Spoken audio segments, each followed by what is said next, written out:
शास्त्र विचार कब तक आवश्यक है जानते हो? जब तक सच्चिदानंद भगवान से साक्षात्कार न हो जाए। जैसे भौंरा जब तक फूल पर नहीं बैठता तभी तक गुंजार किया करता है, और जब फूल पर बैठकर मधुपान करने लगता है तब तो एकदम चुप हो जाता है, फिर किसी प्रकार का शब्द नहीं करता। महात्मा केशवचंद्र सेन ने श्री रामकृष्ण देव से एक दिन पूछा, बहुत से पंडित लोग अनेक शास्त्रों का पाठ करते हैं, पर उनको ज्ञान लाभ क्यों नहीं होता? श्री रामकृष्ण देव ने उत्तर दिया, चील गिद्ध उड़ते तो बहुत ऊंचे पर हैं, किंतु उनकी दृष्टि पृथ्वी पर पड़े हुए सड़े मांस के टुकड़ों पर ही रहती है। अनेक शास्त्रों का पाठ करने से ही क्या होगा? उनका मन तो सदैव कामिनी कांचन में आसक्त रहता है, इसीलिए उन्हें ज्ञान लाभ नहीं होता। श्री रामकृष्ण देव का कथन है, ग्रंथ तो ग्रंथ का काम न करके ग्रंथी गांठ का ही काम करते हैं। विवेक वैराग्य युक्त अंतःकरण से यदि ग्रंथों का पाठ न किया जाए तो हृदय में दाम्भिकता, अहंकार आदि की गांठ ही पक्की होती जाती है। श्री रामकृष्ण देव ने किसी एक तार्किक से कहा था, एक बात में यदि तुम्हारा समाधान हो सके तो मेरे पास आना, और अनेक तर्क युक्ति से समझना चाहो तो केशव चंद्र सेन के पास जाना। जैसे खाली घड़ुए में पानी भरते समय भक भक शब्द होता है, पर भर जाने पर किसी प्रकार का शब्द नहीं होता, उसी प्रकार जिन्हें भगवान प्राप्त नहीं हुए हैं वे ही भगवान के संबंध में नाना प्रकार के तर्क वितर्क किया करते हैं, और जो भगवान के दर्शन प्राप्त कर लेते हैं वे शांत और स्थिर होकर परमानंद का उपभोग करते हैं। विवेक और वैराग्य के बिना शास्त्र पढ़ना व्यर्थ है। विवेक वैराग्य के बिना धर्म लाभ नहीं होता। सत और असत का विचार करके सद्वस्तु ग्रहण करना, यही विवेक है। देह पृथक है और आत्मा पृथक, ऐसी विचार बुद्धि का नाम विवेक है। और वैराग्य है विषय वासनाओं से संपूर्ण विरक्ति। पंचांग में लिखा है कि यथेष्ट वर्षा होगी, परंतु समूचे पंचांग को निचोड़ने पर एक बूंद भी जल नहीं निकलता।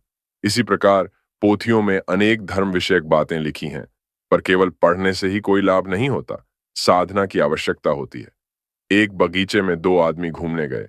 उनमें जिसकी सांसारिक बुद्धि प्रबल थी, ये विचार करने लगा कि उस बाग में कितने आम के पेड़ हैं और उनमें कितने आम लगे हैं, बाग का मूल्य क्या हो सकता है, आदि आदि।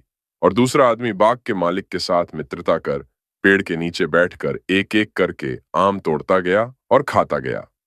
अब कहो, इनमें कौन बुद्धिमान है?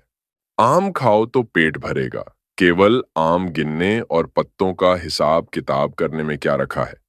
जो लोग ज्ञानाभिमानी हैं, शास्त्र मीमांसा व तर्क युक्ति में ही फंसे रहते हैं, वे आम गिनने वाले के समान हैं। बुद्धिमान भक्तजन भगवान की कृपा से इस संसार में परम सुख प्राप्त करते हैं, और वे आम खाने वाले के समान सुखी रहते हैं। जहां हाट लगी हो, वहां से दूर खड़े होने पर केवल हू हा शब्द सुनाई देता है। जब तक भीतर न प्रवेश किया जाए, तब तक हू हा शब्द का स्पष्ट रूप ठीक समझ में नहीं आता। भीतर प्रवेश करने पर पता चलता है कि कोई सौदा कर रहा है और कोई पैसे देकर वस्तुएं खरीद रहा है। इसी प्रकार धर्म जगत के बाहर रहकर धर्म भाव का स्पष्ट रूप कुछ भी समझ में नहीं आ सकता।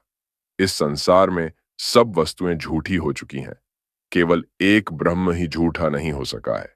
वेद पुराण इत्यादि सब मनुष्य के मुख से बोले जाने के कारण झूठे हो चुके हैं, किंतु ब्रह्म क्या वस्तु है, ये कोई भी अब तक मुख से बता नहीं सका है। जैसे बालक को रमण सुख क्या है, ये नहीं समझाया जा सकता, उसी प्रकार विषयासक्त माया युक्त संसारी जीव को ब्रह्मानंद नहीं समझाया जा सकता। ढोलक या तबले के भिन्न भिन्न शब्दों के बोल मुख से निकालना सहज है, किंतु उसे बजाना कठिन है। इसी प्रकार धर्म की बातें कहना तो सहज है, किंतु कार्य रूप में परिणत करना कठिन है। रामचंद्र नाम का एक ब्रह्मचारी श्री रामकृष्ण देव के दर्शन करने आया। आकर वह बैठ गया और कोई बातचीत न कर केवल शिवोहम रटने लगा। कुछ देर चुप रहने के बाद श्री रामकृष्ण देव ने कहा, केवल शिवोहम कहने से क्या होगा? जब सच्चिदानंद शिव का हृदय में ध्यान करने से तन्मयता प्राप्त हो जाए, तभी शिवोहम कहना उचित है। नहीं तो केवल मुख से शिवोहम कहने से क्या होगा?